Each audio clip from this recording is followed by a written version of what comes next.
Hello and welcome to today's edition of Daily News on Cross River Watch. I am your host, Jonathan Uba. Here are some of the stories we have for you. Cross River government signs deal with HBMSL Group to concession industries.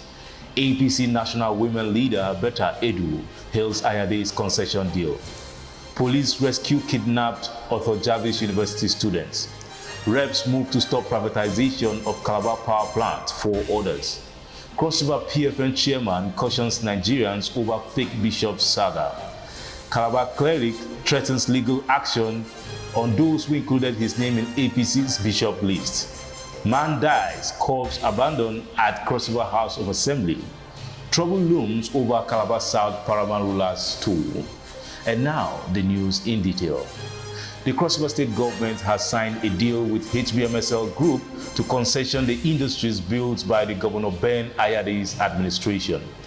The agreement was signed at the conference room of the governor's office on Thursday, with Governor Ayade promising that the deal will benefit Cross Riverans as it will ensure the assets remain properties of the state after many had rejected an initial plan to privatize them. On her part, the chairman of the group, Pastor Yemisi Kudehimbu, commended the industrialization efforts of the Governor Ayade's administration and pledged to repay the confidence reposed on them. Full details of the findings about the group and the deal will be published on our website, crossriverwatch.com. Now, still on the concession, the national women leader of the All Progressive Congress, Dr. Betta Edu, has hailed the decision of the Cross River State government to concession the industries in the state. She told newsmen shortly after her arrival at the Margaret Ekpo International Airport from Abuja, the Federal Capital Territory, that it was a great sustainability strategy.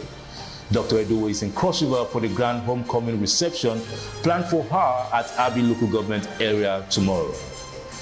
The Cross River State Police Command has confirmed the rescue of a student of the Elkhork University, Akpabuyo, who was abducted on Tuesday night. The police public relations officer in the state, SP Irene Ugbo, told Vanguard newspapers that the student, simply identified as Josephine, was rescued around 11 p.m. on Thursday night by a crack team of operatives dispatched on the orders of the Commissioner of Police, Aminu Al-Hassan. 3 suspects were neutralized while 1 was arrested during the rescue operation. And the founder of the institution, Sir Elkhork Achibong, has commended the police for a job well done. The victim is currently receiving treatment, while the management of the university has since shut down the school, which was earlier billed to close today. We now proceed on a short break. There will be more news when we return.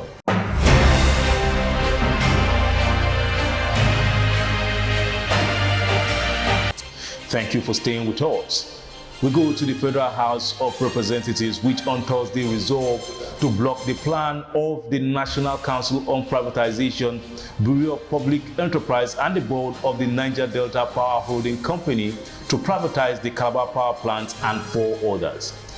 Now, this resolution followed the adoption of a motion of urgent public importance by the chairman of the House Committee on Power, Magaji Aliyu, who said the trial did not get the input of the state and local government areas who own 53% of the company to authorize the privatization process in line with the Company and Allied Matters Act of 2020.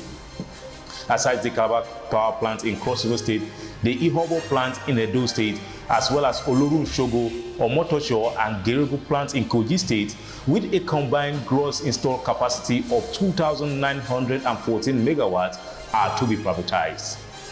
The chairman of the Cross River State chapter of Pentecostal Fellowship of Nigeria PFN, Pastor Lawrence Elkhork, has urged Nigerians to be wary of politicians in the run-up to the 2023 general elections, after reports emerged that people were arranged to dress like clergymen at the unveiling of the All Progressive Congress vice presidential candidate, Senator Kashim Shettima, on Wednesday. Pastor Elkhork said that the arrangement shows there was almost no limit to what can be done by the persons that did that if they are elected into office. Meanwhile, the General Overseer of the Worldwide Mantle Assembly, Apostle Ekapong Ubi, has threatened to take legal action against those who included his name on the list of Christian leaders that attended the unveiling of Senator Kashim Shettima as the All Progressive Congress vice presidential candidate for the 2023 general elections on Wednesday. A list of 23 clerics, which included Mr. Obi's name, surfaced online after the Christian Association of Nigeria, CAN, said none of its members attended the event. And the Yakob-born clergyman told journalists in Calabar on Thursday that he was shocked seeing his name there, as he has not left Calabar since January 2022. To the House of Assembly, a corpse of an unidentified man has been found in the premises of the Assembly in Calabar. Now, initial reports suggest he may have died in the early hours of Thursday, while his corpse remained lying there at the fields of the Assembly at the close of work.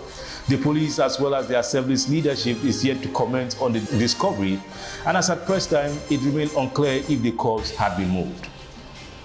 To Calabar South, the drama over the leadership of the local government area's traditional rulers council is far from over, as some monarchs have met denouncing Professor Etam Hogan as the paramount ruler of the local government, just days after a court reinstated him after he was sacked by Cross-River Governor Ben Ayade for attending a partisan political meeting. Video footage obtained by Cross-River Watch shows a traditional ruler saying that Professor Hogan hails from Ukem clan in Odukbani local government area and cannot be paramount ruler of Calabar South. The Calabar South monarchs also explained that Professor Hogan is only the Muri-Munene of a foot who are settled across 3 local government areas. Also, Cross-River Watch has obtained a court judgment dated March 15, 2019, where Justice Ita Kufre of the High Court of Cross-River State perpetually restrained Professor Hogan from parading himself as the paramount ruler of Calabar South. And that's how we wrap things up for today's edition of Daily News on Cross-River Watch. You can get details of these stories and more on our website, crossriverwatch.com. Like and follow us on our social media handles on Facebook, Twitter, Instagram, and YouTube. I am Jonathan Ugbal. Enjoy your weekend and see you on Monday.